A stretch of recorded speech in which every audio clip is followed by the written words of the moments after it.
What does Chullin mean? Welcome everyone to Daf Yomi 1 week at a time. And this is our first lesson of Masechet Chulin.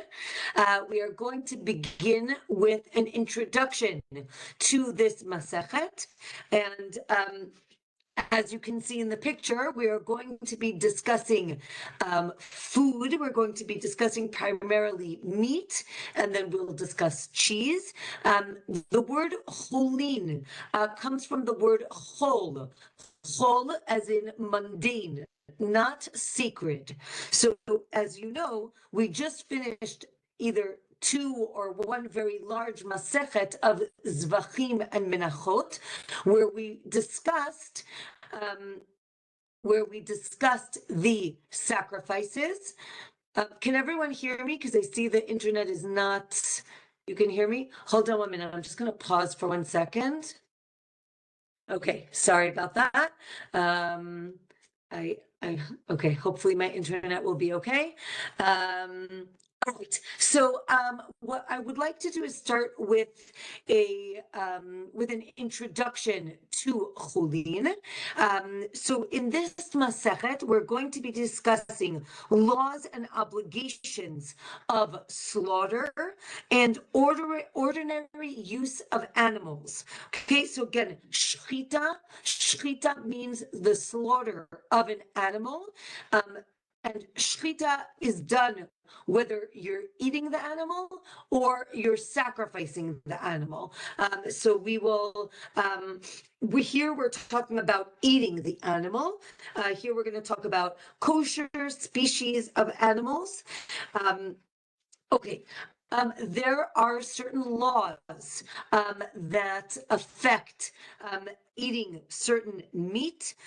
So the first one is called in Hebrew Ever Min Hachai, which means we are forbidden to eat a limb from a live animal, right? You can't just like chop off an animal's leg and then eat it.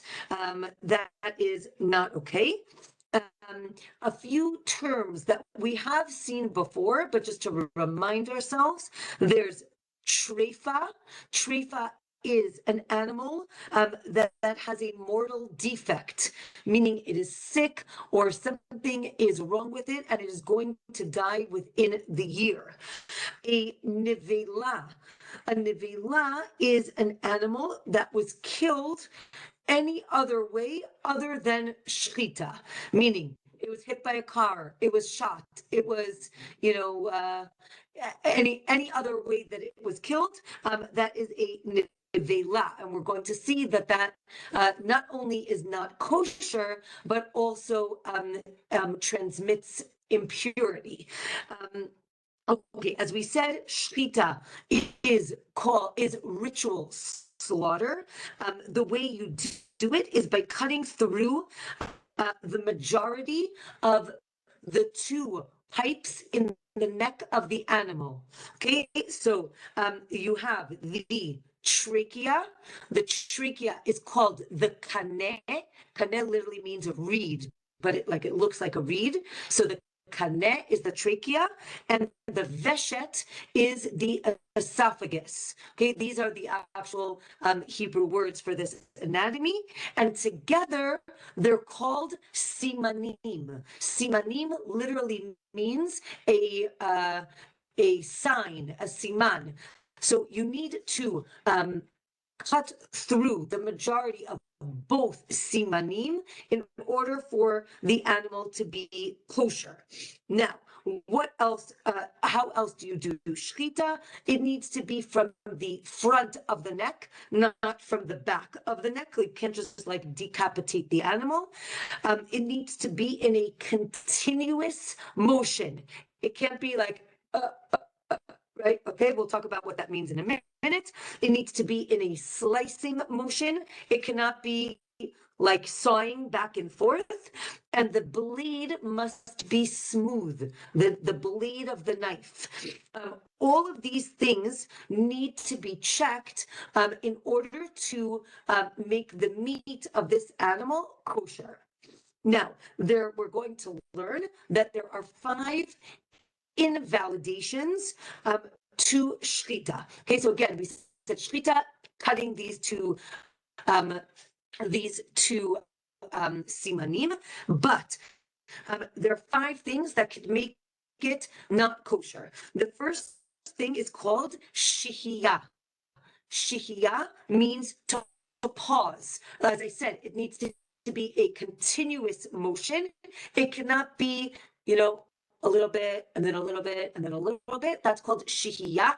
Even if you cut the right place and you use the right knife, if you did this, it would not be kosher. The next thing is called drisa. Drisa literally means almost like to run over, but here it means like pressing the knife. Okay, it's sorry that I'm doing it on my neck, but you can't press the knife. It needs to, as we said, it needs to be a continuous motion. I guess we could say right to left as opposed to front to back. So you can't have that. Chalada. Chalada is borrowing, which means you can't put the knife like into the side of the neck and then cut the pipes in the wrong direction. That is not okay. The next thing is called hagrama, which is cutting like too high or too low on the neck. It needs to be in a certain area. And the last thing is called ikur. Ikur means to, like la'akor means to like pull out. So ikur means to tear, meaning if the knife is not smooth, and because if it has like jagged edges, when it goes across, it will pull at the different anatomy in the neck, and therefore that would invalidate the shchita. Okay, with that, that's our introduction. We will see much more as we go through this Masechet. This is a very long Masechet. Bezrat Hashem, we will have a lot of pictures, but today we don't need it. Today we're going to discuss who can do Shchita. Okay, so daf number 2, again, as always, we start on daf 2. Okay, there is no daf 1. Daf 2, the Mishnah tells us, everyone can do shchita except for cheresh, shoteh, and katan. If you remember, cheresh is the deaf mute. Shoteh is someone who is not in their right mind, meaning insane. And katan, a minor. Why? Because we are concerned, right? This is a group that do not have da'at. They do not have cognition. Therefore, we are concerned that they are going to make a mistake, specifically those 5 things that we just mentioned. However, the Mishnah says that if someone is watching while they do it, and we see that they did it in the proper way, then it is acceptable and valid. Okay, so now the Gemara asks, what does it mean, everyone, right? We always have this at the beginning of a Masechet. Does everyone mean what we call lechatchila? Everyone has to or can, can do it from the beginning, from the outset, or b'di'eved. B'di'eved meaning after the fact, meaning if the wrong person did it, so then, okay, let's figure out how we can make it valid. So the Gemara says we have the same language, right? Everyone can do X. We have the same language with tmura. Tmura, we've mentioned before, and we're going to have a whole masechet about it. Tmura is when you have an animal that was sanctified to be a korban, a sacrifice, and you decide, you know what, I like this sheep better. So you say this sanctity should now be transferred to this animal. That's called tmura, the transferring of the sanctity of an animal. What's unique is that it does transfer, but it doesn't leave the original animal. Meaning now instead of having one sanctified animal, you have to sanctified animals. The Torah tells us you should not do this. However, if you do it, it is valid. It does work. So now the Gemara says, we have this language with tmura, but that's obviously not suggested. We just said that tmura, we don't want you to do. But if you do it, you will get punished, but it does work. It does transfer the kedusha. The same thing with nidarim, with taking vows. Again, remember we said, right, everyone can take a vow. Does that mean everyone should take a vow? No, we know that we don't think that everyone should take a vow. So this seems to prove that when it says everyone can, it doesn't mean everyone should, but it just means that if they do it, it is valid. However, we also have the same language with positive things, with mitzvot. Everyone can do sukkah or tzitzit, or, right? We do have that language with positive things as well. So the Gemara says, oh, maybe when it says everyone, it does mean lechatchila, meaning everyone can do it or should do it. But sometimes it means that, it works, but you shouldn't do it. Okay, our Mishnah is teaching that everyone can do shchita, even someone who is impure, someone who is tameh, can do shchita, even if the animal that the person is slaughtering is going to be prepared on the level of the purity of sacrifices. So this is called the level of tahara of a sacrifice. It doesn't mean that it's going to be a sacrifice, but people wanted to show that they missed the sacrifices or that they were very pious. So they wanted to maintain a certain level of purity. Even here, an impure person can slaughter the animal because the person can take a very long knife and make sure that they didn't touch the animal at all, right? As long as he's sure he didn't touch the animal, again, he's just holding the knife, then it is pure. Okay, and it is valid, meaning, and it does work. Okay, if someone watched the impure person do shchita, and now this is of a sanctified animal, and saw that he didn't touch it, so then he can say that it is valid and it is pure. It can even remain in its pure state. Okay, next, daf number 3. The Gemara says, wait a minute, what type of impurity are we talking about? Are we talking about impurity of a dead body, tumat met? How could it be? Because if he's touching a knife and a person is tameh met, we know that the knife becomes impure, and therefore when you shech the animal will become impure. So it can't be that it's tameh met. It must be that it is tameh sherets. Again, sherets are these creepy crawly animals. It's a lower level of impurity, and therefore that must be the impurity we are speaking about. Or another option is that it is speaking about tumat met, about this impurity of a dead body, but instead of the person using a knife, it must be that they're using a sharp reed. And I guess one could sharpen a reed enough to slaughter an animal. I haven't tried it. But because it's not metal, it doesn't it doesn't transmit the impurity. If a Jew watches a kuti, remember the kutim were a nation of people that lived in Israel in the time of the Mishnah and the Gemara, and we always see this discussion. There's usually a machloket. We know that they convert to Judaism, but there's a machloket if they convert out of fear, and therefore they didn't really take on the mitzvot, and we therefore don't consider them Jewish.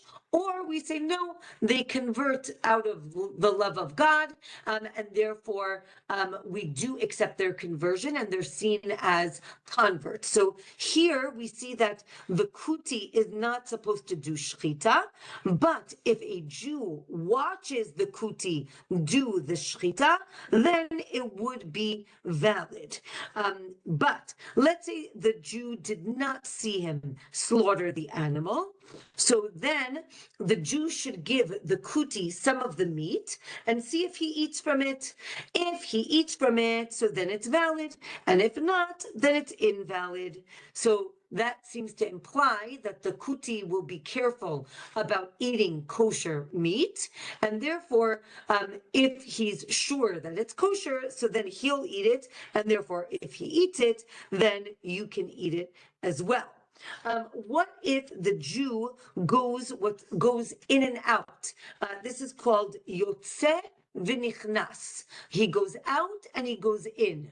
This is a valid way of guarding or watching, because we see this a lot with mashgichim, like a mashgiach in a restaurant, where one type of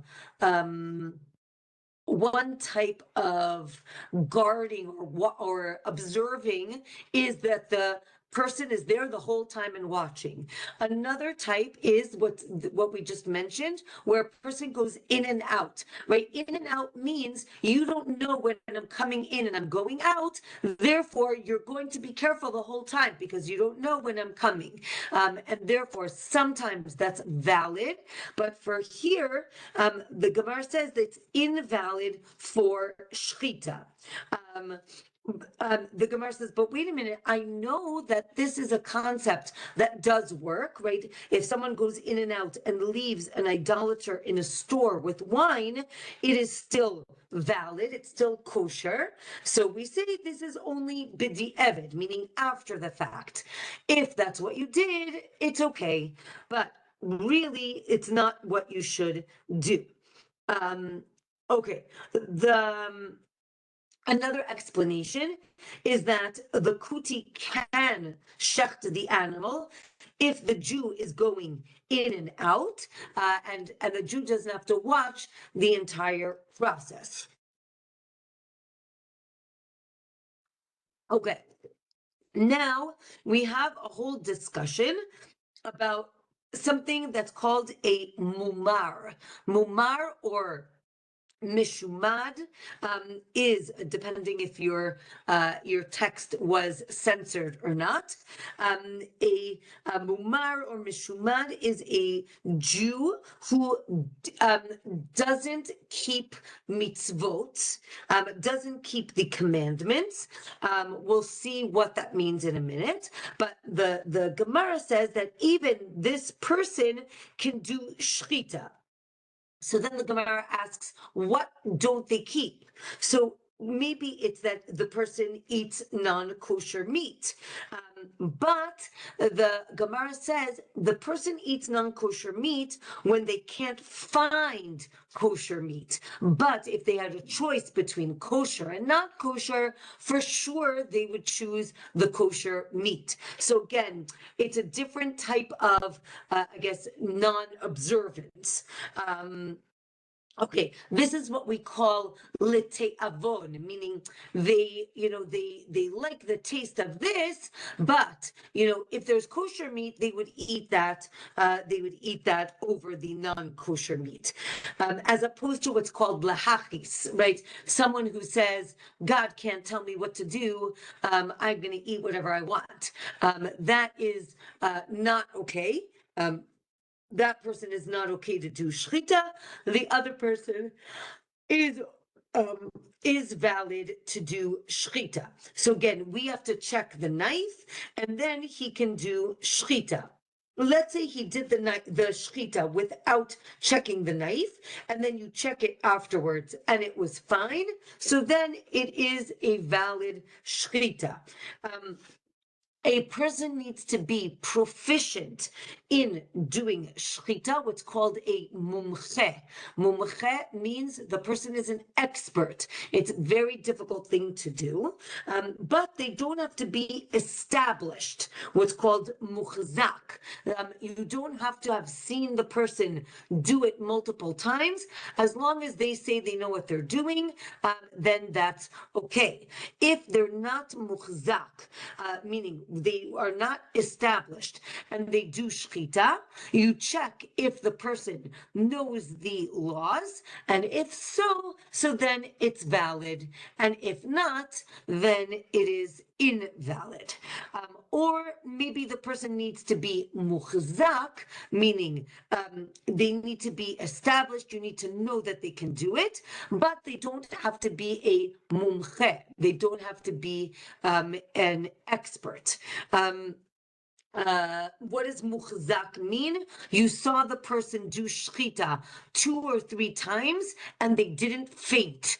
I like that the Gemara discusses this. It's not even just about knowing the laws, but it's about making sure you can actually do it without fainting, right? It takes a lot of, I guess, uh,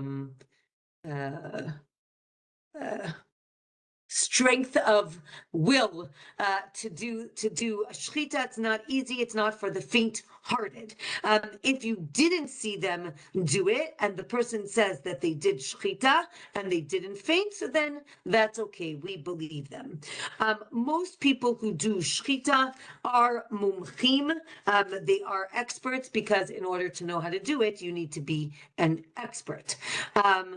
There are 6 different opinions on who, again, remember we said everyone can do shchita. What is everyone? Who is it including? There are 6 different opinions on who it includes, and each one doesn't say like the other. Okay, Daf 4 tells us that if you find a kuti with a string of slaughtered birds, if he eats from one of them, again, the kuti, if he'll eat from it, so then they're all mutar, because we say that, again, he wants to eat kosher, and he'll only eat from it if it is kosher. Okay, kutim who hold that birds need, kutim do hold that birds need proper shchita, even though it's not written in the Torah. One opinion is that the kutim, again, this nation that converted, one opinion is that they only held things that were written explicitly in the Torah, but here the Gemara tells us that they do agree that birds need proper shchita, even though that's not written in the Torah.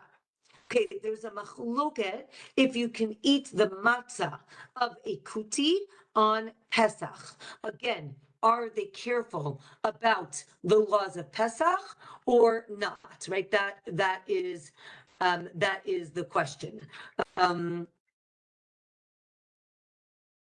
Okay. Next, then the Gemara tells us on Daf 4 any mitzvah that the Kutim are careful about, they are more careful than the Jews. So that seems to be a very strong statement that they are very careful about certain things, and you can rely on them for those specific things. But basically, there's a machloket. What are they careful about? Are they careful about their matzah? Um, there's a machloket if they're careful to guard the dough um, from becoming chametz. There's also a machloket if it pertains to mitzvot that are written explicitly in the Torah or not necessarily. Okay, back to the mumar. Again, the person who doesn't keep all the mitzvot. Let's say he eats non-kosher meat, again, because he desires the food. So we said he can do shchita if you examine the knife for him. Because if given the chance, he would want to eat kosher meat and not eat non-kosher meat. But you have to check the knife because we think that he's not going to trouble himself to find a valid knife. So if you find a valid knife, if the knife is valid or kosher is a proper knife, so then he can do shchita. Okay.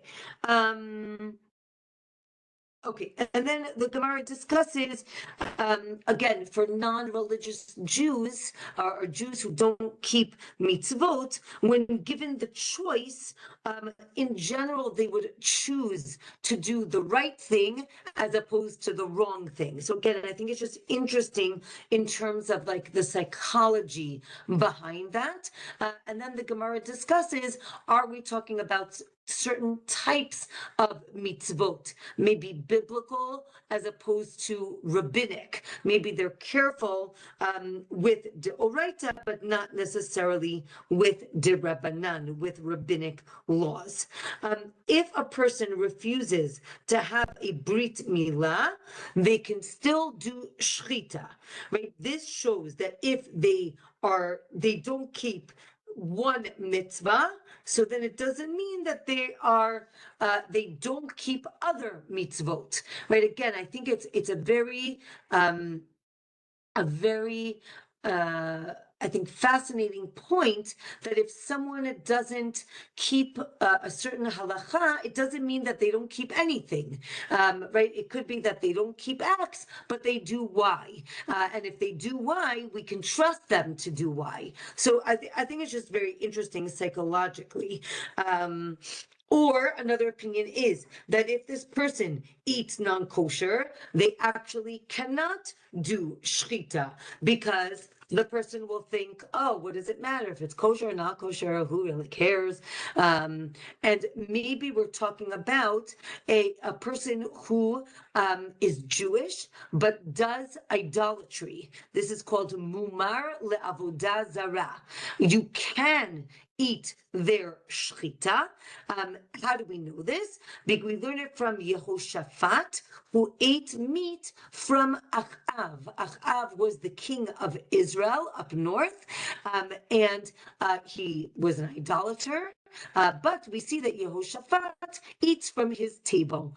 The Gemara says, well, maybe he didn't eat. Maybe he just drank wine. The Gemara says, but wait a minute, wine is also a problem. Okay, so then the daf 5, the Gemara tells us that Yehoshaphat and Achav were very close, and therefore he trusted him, and therefore he could eat from his meat. Since we are talking about Achav, we now have the story of Eliyahu. Eliyahu stops the rain from falling and then runs to a riverbed, to Nahal Prat, and the Navi tells us that ravens brought Eliyahu food from Achav. So again, from the same king. Therefore, it must be that his food was kosher. The Gemara says not necessarily. Maybe God allowed it for this instance, but not in general. And the Gemara says they were actually ravens. It's not like somebody with the name Raven. It actually was birds who brought food to Eliyahu Hanavi. Okay. We said that an uncircumcised man can do shchita. Why didn't he do shchita? Why didn't he do a circumcision? He didn't want to do circumcision. And again, a mumar, somebody who doesn't keep all the mitzvot, also can do shchita. We said that he's a mumar for idolatry, and therefore it's not connected to shchita. Therefore, his shchita would be, or her shchita would be valid. The Gemara says, no, it can't be that they do idolatry. That's way too severe. Rather, they are mumar for shchita, meaning they eat non-kosher, and again, for enjoyment. Therefore, when they shecht, it would be valid.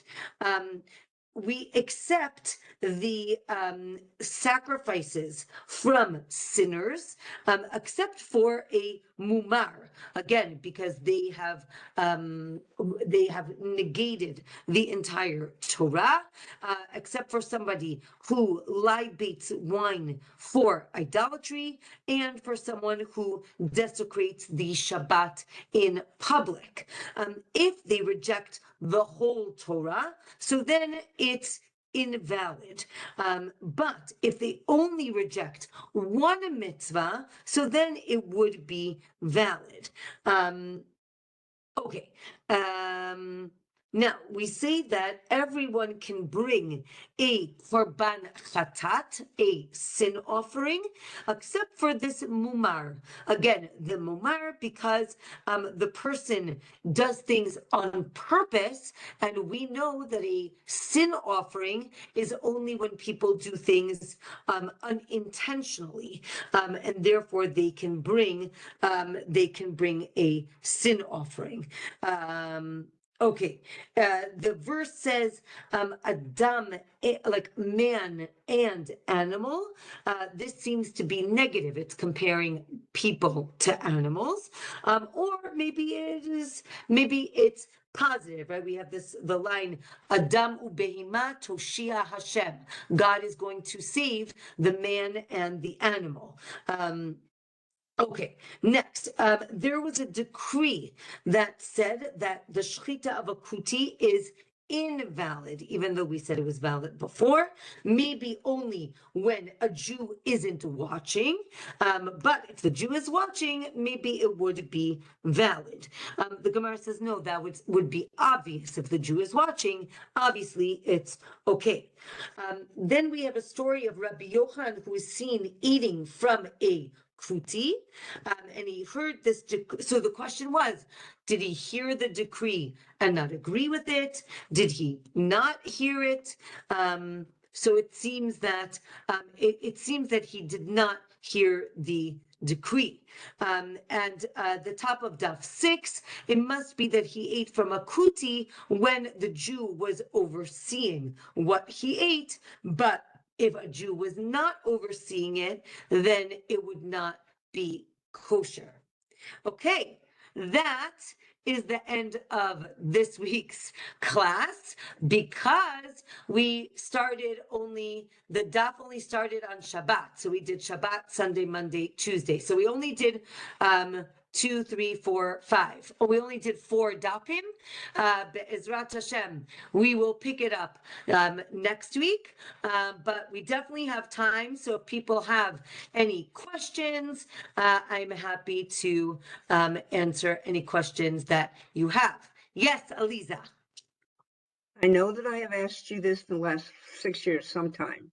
I just don't remember the answer. The whole concept of kosher is no pain for the animal that's being kosherized. So if you only cut if you only cut the trachea and the esophagus, they can still breathe and they can still think, and that's been documented not by animals but watching people die. But I've always heard there's a third one, the carotid artery. When you cut, you're going to get the carotid artery, but you didn't mention it. I don't understand. So we will discuss it as we keep Oh, going. There will be a lot of anatomy. There will be a lot of anatomy. I think that I agree with you. I think it is clear that, right, the carotid goes along the neck, and when you cut the majority of these two, simanim, you're going to get the carotid. But again, the simanim are very clear, which is why they are called simanim. They are signs. It's very clear when you cut them or not, as opposed to the carotid. Do you get it? One side, both sides. So we're going to discuss that. But it is not one of the simanim, meaning it's not one of the requirements? Correct, meaning it will happen, and that's how the animal dies, but it is not one of the signs that it was slaughtered properly. Okay. But we will get there. There will be a lot of anatomy. So don't remember when we're about 100 dapim in that you asked me this question, because it is going to come up. But yes, because you will see. Okay, thank you. You're welcome. Yes. Yes, greetings. Thank you again. Short class, long, doesn't matter, because we enjoy it so much, and we're full even with the 4 dafim. Regarding that recent discussion now, where you just mentioned the carotid artery, of course, the losing of the blood is the whole point. And so, of course, the priests, when it was an offering, had to catch the blood, and they would, of course, I mean, it's all about getting the blood. So, of course, you're catching the carotid artery.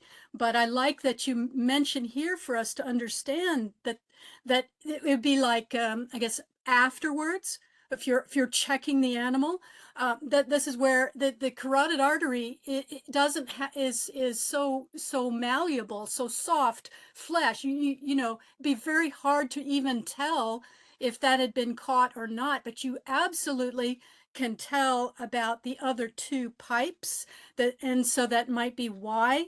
Do you think they said this is where you go to look if it was kosher slaughtered? But of course, getting at the blood was the main thing. And of course, the blood is going to come out when you do that. Yeah. You're going to see it. You're going to see it. So that's pretty visible.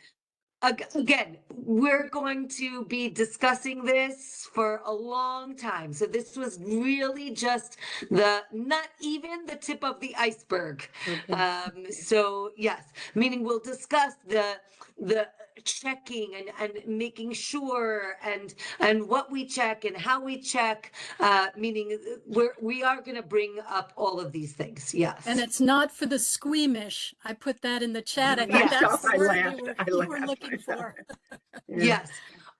To do Shchita or to learn about Shchita? Both. Yes, exactly. Both. As I said, if we have any vegetarians, this is not going to be your favorite Masechet. But okay. Is less of the problem when doing it, it's like, or that's for sure. It, or watching it, so yeah. Yes. Helen, did you want to say something? The Samaritans, are they the Hutim, the Samaritans? No, the Samaritans are the Shomronim, but they are a different sect. Because in the Sepharia, it's translated as Samaritans. Oh, that's so interesting. I think because the Kutim did live in that area, but they're different, because in my limited understanding.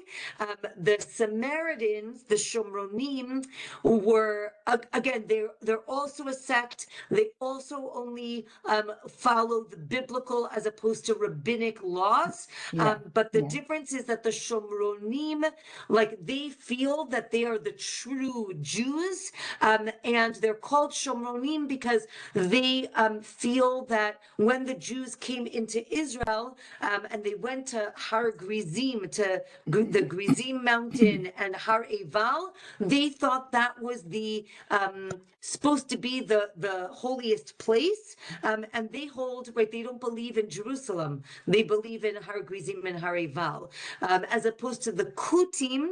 The Kutim are a nation that were in Israel and they convert to Judaism. So the Shomronim will say that they are the true Jews. I mean, again, ironically, but so I do think that they're different, in my humble opinion. Can I ask a second one then? Sure. All right. Now, I know chicken is kosher biblically. I get it. When did it become an issue in our history, the other white meat? Because there's a lot of discussion still about, I know you should eat kosher chicken, but it's not such a grave mistake if you don't versus beef. Do you have any information from all your studies that says there's a demarcation date or something happened with chicken? There is a difference between meat and chicken. That's what we were talking about, that the slaughtering of animals, and animals as in beef or sheep, or is biblical, meaning in the Torah, whereas the slaughtering of birds is rabbinic, and that's why there is a difference. And we're going to talk again. Okay. We're No, even that literally, much helps. No, you're I hadn't literally thought on the about that. first Yeah. page of a 150-page book. So again, we are going to talk about all these things. We're going to talk about what animals are kosher, what animals are not kosher. But you're right that there is a distinction between birds and Okay, so all cattle. birds, but not all birds are rabbinical. Meaning, let me rephrase. Well, okay, I got Birds, it. I'll just wait. they're different. It's different. Meaning there's a distinction between birds and animals. Anyway, we'll get there when we get there. Yeah, we just read about that in Leviticus 11 a while back, telling us what kinds of birds are kosher and what kinds of birds are not. And of course, why would we need to know that? Because we're going to be eating birds, but only the kosher ones. Exactly. Yeah. But yes, don't worry. We're going to do it all. Some of the biblical names we don't know what they are nowadays. So yeah. Yeah. Meaning the Torah gives us a list of kosher birds and non-kosher birds, but we don't know exactly what everything is, but also will be discussed. Thank you. All right, everyone. So I want to wish everyone a Shavua Tov and a Shabbat Shalom and Lag BaOmer Sameach. Omer, yeah. Lag And BaOmer the day after Lag BaOmer, which No, I shall not tonight. count yet, is Yes. ER 19. That is my Hebrew birthday. Oh, Yom happy Haledet birthday. Mazal tov. Okay, Mazal Tov. Yeah. Thank you. Okay, well, so nice to see everyone. What? Ad 120. Yes, Yom Haledet Sameach. All right, everyone. Thank you very If much. anybody is interested, they already announced the date of the Siyum Hashas for next year. When is I it? think they said June 7th. So, or something like that. I'll check. I June think the it's on Facebook. 7th, yes. I have June my the 7th, homework they cut said. out for me. I've Yes. started Masechet Brachot and I'm up to Daf Chavav, but Okay. It would be Nobody good to be in here? Israel for that event. Yes, everyone should be, if they can, book your tickets. It is going to be I would say, an event of a lifetime. So, Be'ezrat Hashem, it would be amazing if we could all celebrate together this huge huge accomplishment. So Bezrat Hashem, very exciting. I wanted to Um, ask you, your recordings, they go back to the beginning, because I Brachot. couldn't find Masechet Brachot Should recordings be on Web Yeshiva. It should also be on YouTube. Where were you looking? on Web Yeshiva. Uh, So, maybe email Ezra, who's like the technical support, and see if it's somewhere. okay, Just- because just- I've been doing it slowly, not 1 week at a The time. only thing is that for Masechet Brachot it was a little different. For Masechet Brachot, I did the first half hour was a review, and that like a quicker review, and then the next half hour I took one sugya and I taught it. So it's like a little bit of a different format. So maybe But- I'll continue Brachot with what I'm doing, which is also a summary, but it's each Okay. page, each side of the page is a summary, so it takes a little longer, because I do one Okay. page at a time and then another page. Yeah. Okay, one page at a time. That's how we do it. All Will you right. be, Yeah. sorry, will you be Yeah. taking the next round? Will you be teaching the next round? The next Honey, 7 she years? barely made this one. I think one round is enough. And it's But all recorded. it's all recorded. It's all recorded.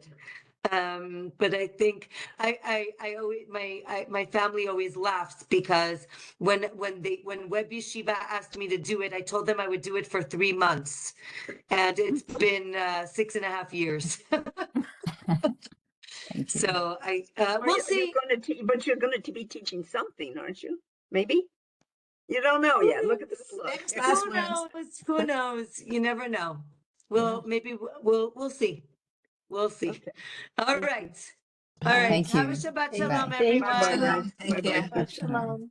Bye.